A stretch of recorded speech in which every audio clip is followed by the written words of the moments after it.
Welcome to Street Startups, the innovative podcast for those who are looking to use their skills and talents to start successful businesses. Join us for each episode as we introduce you to successful community-based entrepreneurs and discuss the strategies necessary to launch your startup. Join startup strategists Tracey Syphax and C.J. Meenan to learn more about what it takes to be a successful entrepreneur in your community. Welcome back, everybody, to another exciting episode of Street Startups. I'm here, as always, with my partner, Tracey Syphax. How are you, partner? I am doing great, CJ, and I am super excited about our guest tonight. And if you don't mind, I would love to have the opportunity to introduce our next guest. And, you know, it's always amazing when you can be out and about and run into your students actually with the business open, actually on the street, selling their ware. And when I walked up to Rashid the other day, he told me, he said, Tracey, this has been going great. I'm mid 5 figures with my business right now. And it is just awesome to hear those stories, how entrepreneurs have gone through our course, taken our course, and actually applied it to their everyday lives. So Rashid, thank you. Welcome to the show. I would like for you to introduce yourself. Tell us a little bit about your business. How's it going? And then we'll kick it right off with CJ. He'll come right back to you. All right, sounds good. Well, first of all, thank you so much for having me. I am excited to be doing this. It's really cool to be chatting with two of my mentors and teachers who got me really to where I'm at today. So my business name is Ramalik Illustrations, and it's an abbreviation of my first and my middle name, so Rashad Malik Davis. And so, you know, my work focuses on education, and art is kind of the crux of it. So one part of my income and part of my business is illustrating. So I do my own books, children's books for kids, and then comics for young adults and adults as well. And then the other aspect of it is education. So I'm teaching children, young adults, and adults concepts of art. So illustration, animation, how to make our characters move, and then also graphic novels. So how to create sequential stories in visual format. So it's just a lot of art, a lot of creativity, and I'm happy to be here. That's awesome. Thank you, Rashad. So listen, let's just jump right in. We work with so many creative folks, maybe not as creative as you, but close, right? So the challenge always is working with creative people, especially artists, is so you all create this beautiful thing, right? It's a work of art, it's a work of music, it's a piece of clothing, whatever it is. And then the challenge is, well, what do I do with this next? Like, what's the actual value of this in the marketplace, right? I know I love it. I know it speaks to me, but then how do I turn this into a business? Can you describe a little bit of the process that you went through, taking your talents and turning them into a business? For sure.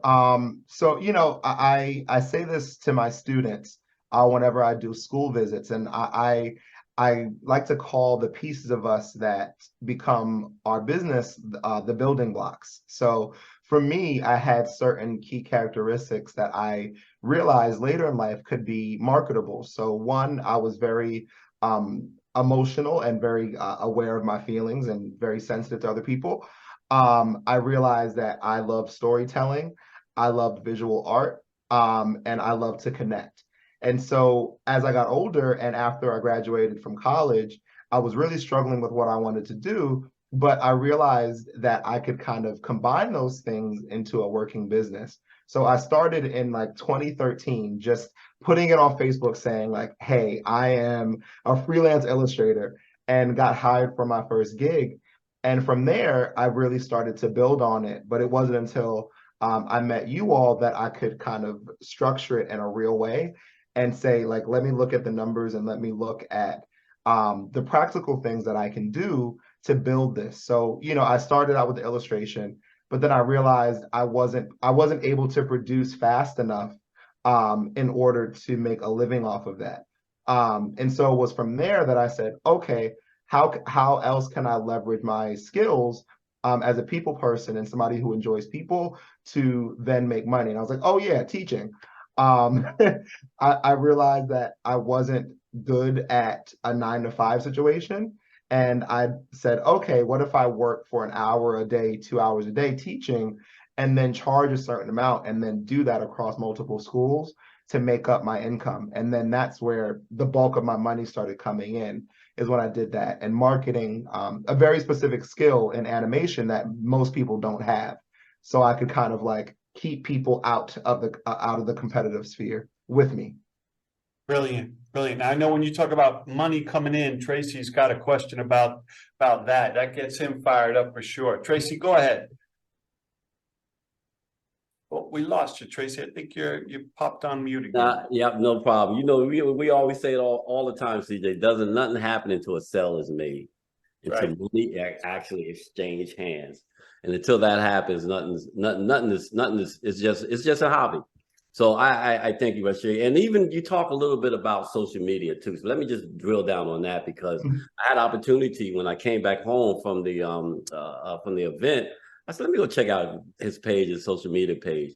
And me and CJ have this conversation with our students all about, when we go to your page, we should be able to tell that you're in business and that you're an artist. And when I went to your page, I knew you was in business and I knew you was an artist.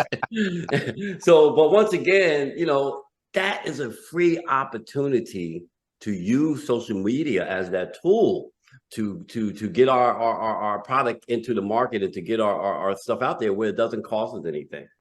How have you really mastered that social media concept in reference to using that to really display your products where people know exactly what you do?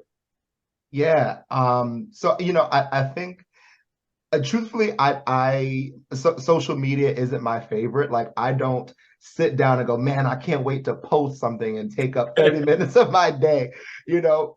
But I realized that in order for people to really become interested in my product, they had to become interested in me. So, you know, I noticed that the posts that had the most engagement aren't even necessarily the art pieces. It's when people are understanding who I am.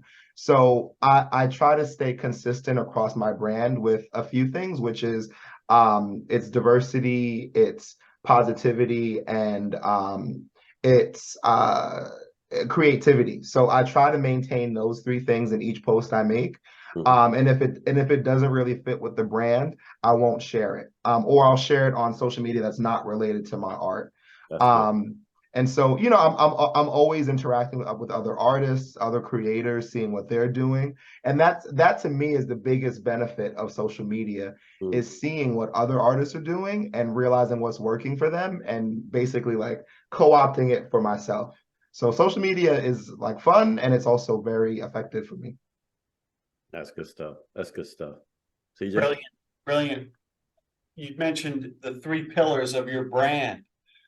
Diversity, positivity, and creativity. I would challenge our listeners right now, think through what are the pillars of your brand, and can you express them as quickly and as easily as Rashad did. Rashad, tell us a little bit about that process of going from the freelance artist or the illustrator into creating your brand. What was that journey like? Yeah, so going from just an artist who is taking jobs just to make money to then branding myself, it really meant knowing myself. I think that was the big first step, was identifying who I was and taking the time to say, am I an artist who's edgy? Am I an artist who's you know, kind of like a revolutionary artist? Am I somebody who's a lot more easygoing? Like, who am I? And once I was able to establish who I am and what my morals and values were, then it became easier to establish a brand. So I started seeking out work that fit with the brand. What I started to seek out work that was consistent with my brand, and I push out things that are only consistent with my brand. Like I branch out and do different media and do different things to keep it fresh for people, but I always stick within my parameters so that my audience feels comfortable with the work that I produce, but they're also not bored. Brilliant, brilliant. Tracy? Let's talk. That's good stuff, Rachel. Let's talk a little bit about, and this happens to every entrepreneur. I don't know an entrepreneur that hasn't gone through it. I don't know a famous basketball player, famous boxer, famous sports, anybody that hasn't had to go through this and have to conquer this in order to be successful. And that's fear. Mm. That's fear. How did you get over any fears that you had about business, about any hesitation that you may have had, that you can actually not only do this, Mm. because, you know, I had to ask you, are you working part-time? Are you working full-time and doing this? Or are you a full-fledged entrepreneur? You said, Tracey, I'm a full-fledged entrepreneur. Right. How did you make that transition? Was there any fear? I mean, in doing that, how did you make that transition? Yeah, no, there was so much fear. Like I was terrified. There's the idea of the starving artist, and I like to eat, so I was like, there is no way, there's no way that I'm trying to be starving. And it was mainly my own insecurities about, was I good enough to do it, to do this? Was I smart enough? Was I creative or artistic enough? And really, what kind of pushed me was, I think, two things. So at the time when I decided to pursue art seriously, I was just going through a really tough time in my life personally. Mhm. And I had to make the decision for myself, like, am I going to remain a victim to my circumstances, or am I going to make change and do something that fulfilled me? And I decided, to do the latter. But then also, on a kind of like just more direct note, I had tried every other job I possibly could. I worked corporate. I worked as a gardener for like a month. Like I was doing everything I possibly could to feel complete within myself, and everything, like, nothing fit. Mhm. And eventually I had to kind of return back to those building blocks, which were art, being sensitive, being a storyteller. And I found, once I was able to sit comfortably in that, the fear never left, and it doesn't. I'm always like, oh my God, am I gonna make enough money next year? But like, what drives me is the fact that I can't go back. I'll be miserable. And two, and two, like this is a part of me. This is who I am. So there's nothing else I can really do that would make me feel good about myself and my life. Wow, that's good stuff. That's excellent. I love it. I love it. Thank you. Mm. Rashad, you're really touching on so many. You're giving us a master class really on how the entrepreneur takes their own gifts and talents and then applies them in the marketplace to meet wants and needs that Mhm. the customers have. And so you are, holy smokes, you are a perfect example of that happening. I love Mhm. it. I love it. So many Thank you. people ask us, well, how do businesses are going to be successful? That's the formula right there that you Yeah. described. When you Yeah. Mhm. can find your passion and help solve a need that customers have, you're golden. You're golden. So, what's next? It sounds like here's the other part I love that I think our listeners need to know is that there's no finish line, right? You not just on the stress level, but I'm talking on your creativity side. Now, you're going into animation, you're bringing technology in. How does that work as you start to say, okay, here are some tools, I'm going to use them? Then how do you turn that into something that you're selling in the marketplace? Yeah. Teach, teach. So Uh, so I think what's kind of coming up next, and what I'm realizing is that, like, with technology, it's really amazing, because I think that people are realizing that technology isn't like the big bad. It's just a tool that we can use to make our lives better. So what I'm trying to leverage is that understanding for families and kids. So I'm always pushing to parents, like, hey, the next step in art is really utilizing tech. Like, we have to use tech. And so I'm always pushing that onto families, and being like, hey, like, if you want your kids to be current and they want to pursue art, they should know this, because this is what's happening in the studios, and what's happening in the professional world is the leverage of tech. But I think what's next, as far as like what's coming for me, is trying to figure out, how does this expand? So I want to ultimately move into animation and make animated films with my stories. That's the next step. But in the meantime, I'm trying to figure out how do I expand with the education part because I'm only one person. I can't stretch myself so far. So I'm like, do I start to work with other people and start to hire like an education troupe and just hire people out to teach elsewhere that can kind of copy that brand? Or do I focus on more of the art and the storytelling and trying to make more money with that and selling it to big names and whoever else can pick it up? So yeah, I think that's the next step is figuring out like which arena do I expand in, and then go from there. Excellent. Thank you. Tracey, what you got? Mm-hmm. No, I think it's good stuff, man. And I think your plan to scale the business. Me and CJ have this conversation all the time. And I think I may have had this conversation inside the class, how you bring in other subcontractors and other partners in order to scale and do a lot of the stuff that you want to do. Even when I was in the construction business, I tell people all the time, I'm a roofer. You don't want me to do your kitchen and you don't want me to do your bath. I'm a roofer. Yeah, I mean, so, but I built a reputable company on doing kitchens and bath because I partnered with so many great subcontractors where that was their expertise. So your whole vision of how you scale your business is right where it needs to be, Rashawn. I just looking forward to the future for you to see many great things that you do with your business. So thank you again, once again, for coming on board. And I'm gonna turn it back over to CJ for the last word. Excellent. Rashad, thank you so much for being here. I love your message.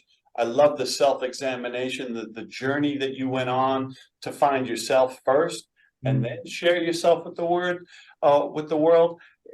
Give us a final tip to that young entrepreneur out there that's about to walk that path. What piece of advice would you give them? That's a tough one. Take CJ and Tracey class. No, right. No, basically take their class. It is so good. They're dynamic educators. We didn't plan that. And they give you good stuff. No, good. But I think aside from taking your class, I think what I would say is be specific. I think that has been the most radical transformation for me is know yourself deeply and know what it is that lights you up so that you can pinpoint and target that thing. I think that's been the most transformational part of your class, and understanding who I am. And I think that's been the thing that's catapulted me in the most recent years is just getting laser focused and knowing what I want, knowing who I am, and knowing where to go from there. Excellent. Rashad, where do people find your work? How can they check you out? Yes, so you can find my work on Instagram. So it'll be Ramalik, and that's RAMALIK _illustrations with an S at the end. And my website is the exact same thing. So www.ramalikillustrations.com. And you can find my artwork, you can find my teaching stuff and everything else there. Rashad, thank you once again for sharing those inside tips with us. Tracey, thank you as always for being on point.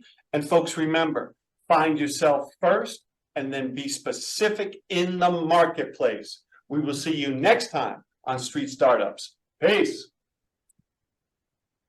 We're taking it to the streets, from New York to California. Be sure to tune in for the next episode of Street Startups Podcast and visit us at streetstartups.live.